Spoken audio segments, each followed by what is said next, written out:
Welcome ladies and gentlemen, my name is Dychronic here on this Destiny 2 video, and today we're going to be taking a look at my top 10 favorite PvP specials in Destiny 2. And of course, a big thank you to the people who have helped me get the PvP clips on screen now, link to their stuff in the description down below. And of course, as always, I have made a spreadsheet for this video, which can still be found at my Discord server, linked in the description down below, on the channel #SpreadsheetStocks. Moving on to the main section of the video, let's go ahead and get into it. On screen right now, you can see my spreadsheet. All of its beautiful goodness, recommendations, extra information, anything you could possibly want to know about all the weapons I considered for this video, as well as the entire top 10 if you wanted to just skip out this video and go watch it. But please don't. I put a lot of work into it.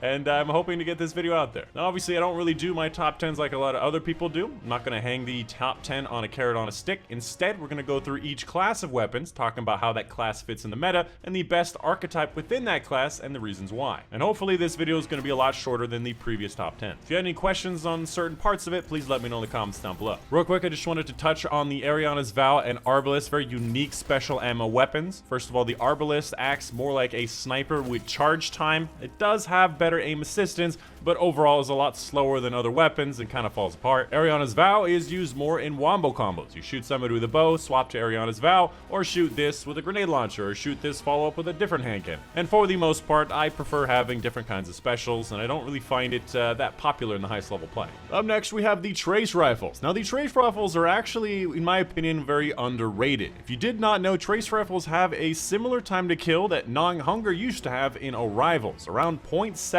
time to kill, although it is a special weapon, is actually really nice. And if you find yourself not getting any kills at all and you get upset, you may want to actually try out a Trace Rifle, because if you get in a battle with somebody using a primary ammo weapon, you're very likely to win that battle if you have enough ammo. The obvious downside to this, other than the ammo constraints, is that it doesn't have the same oomph that the rest of the specials have. Snipers, fusion rifles, shotguns, they kill people immediately, and then the highest level, most people can kind of just walk away from it. I say highest level, most people just walk away from it. Up next, let's talk about the fusion rifles, which are a weapon type that are not really that common in the Crucible. Anywhere from the medium level to the highest level, you're probably going to be outmatched by a shotgun or a sniper by the sheer speed of not needing that charge time, and most people being able to get in with a shotgun or stay away with a sniper. That being said, I would actually recommend fusion rifles to a lot of people, especially the newer players or the lower skilled players. You're going to find that having that charge time gives you a lot more time to line up your targets, and especially if you're playing a 6v6 game mode where people are not usually looking directly at you all the time, fusion rifles can be very comfortable, very useful, and surprise people by the distance they can one-shot. And even if you don't one-shot an enemy, you can quickly swap to a kinetic hand cannon, for example, and finish them off. And in case you didn't know, the fusion rifles actually did get buffed this season. The fall-off start distance of fusion rifles actually got increased by 2 meters, so mostly the lower range got affected, and the longer ranges stayed about the same. And with that in mind, I still think the high-impact frames are going to be your best bet for fusion rifles. However, a lot of the other ones are going to be very close in effectiveness because of that buff. And finally, the only ranked item is going to be Bastion. Now, Bastion is a very special fusion rifle because it can kill an enemy like Smash Super in one burst, which obviously means if you're shooting at a Guardian that doesn't have that level of resistance, you can kill them at much farther ranges. And yes, it did get nerfed this season, increasing the spread of the pellets by around 13%, but that's not enough to really topple it, although it did move backwards in the top 10. Next up, let's talk about grenade launchers. Now, grenade launchers are actually picking up steam these days. They used to be at number 10 last season. I actually put them at number 7 this season, and there's a lot of really great reasons why.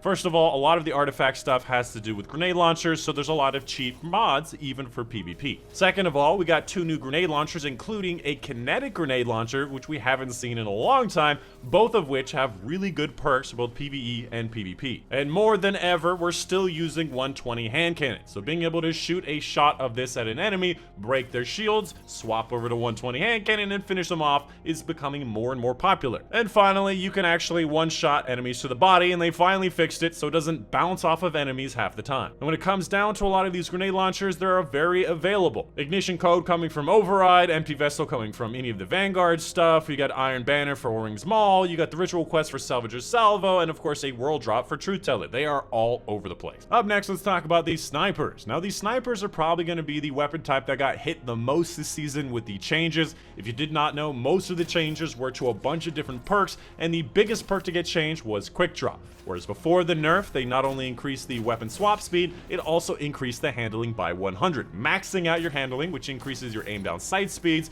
your sprint to fire speed, and your swap speed. And this is especially important on snipers. You want to swap to them quickly and aim down sights quickly. A lot of the times you didn't even need snapshot because it was so fast. And certain weapons like Far Future completely fell apart by the fact it doesn't have snapshot. Having targeting and dexterity is just too many points to be worth it. So in my opinion, this season shotguns are even more prevalent because they only really needed swap speed and snipers needed that aim down sight speed. So for like the third season in a row, snipers are finding a slight nerf.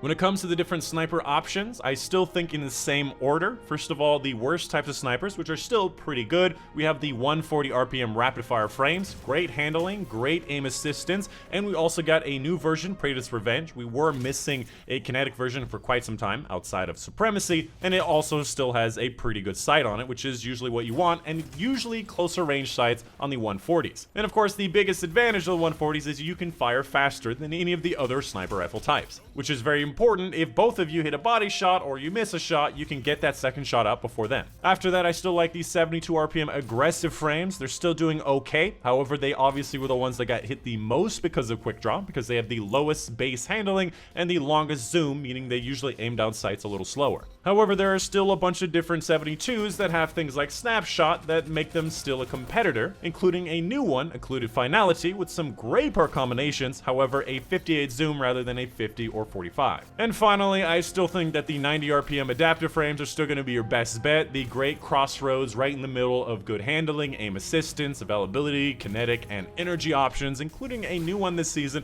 in the form of Uzume, including an adept version for the Grandmaster version, on top of some pretty great perks overall. However, obviously the Adored is probably going to be the one you're going to use the most because it's very easy and straightforward to get in the ritual quest, and it has great perks right off the bat. And finally, the best weapon type in the game is going to be the shotguns, which should not come as a surprise considering how dominant they've been this season, last season, and pretty much the entirety of the Destiny series. Shotguns are easy to use, they one-shot in very close range, and they can turn a 1v4 into a win, and not many other weapons can do that. And yes, technically, Quick Draw was one of the best perks, if not the best perk to have in a shotgun, being able to swap to it very quickly, which is still something they can do with it. The biggest detriment of shotguns is going to be the aim down sight speed with full choke, which does require you to aim down sights. When it comes down to the different shotgun archetypes, first up, the rapid fire frames are not really ranked because they usually require you to get 2 shots to kill, and there are a lot of really easy to use shotguns across the board that don't really require that. However, for newer players, rapid fires are probably going to be your best bet. After that, we have the precision buckshot frames, probably something that most people have never heard of. The Prophet of Doom and Retold Tale, not a lot of great options, only energy options, and really not even really that great of perks. They just don't live up to the one-shot range of the aggressives, and therefore kind of get laid by the wayside. Following that, we have all of the different slug shotguns. Specifically, we have the legendary versions. We have a lot of really great legendary versions, including a new one this season in Shojuner's Tale,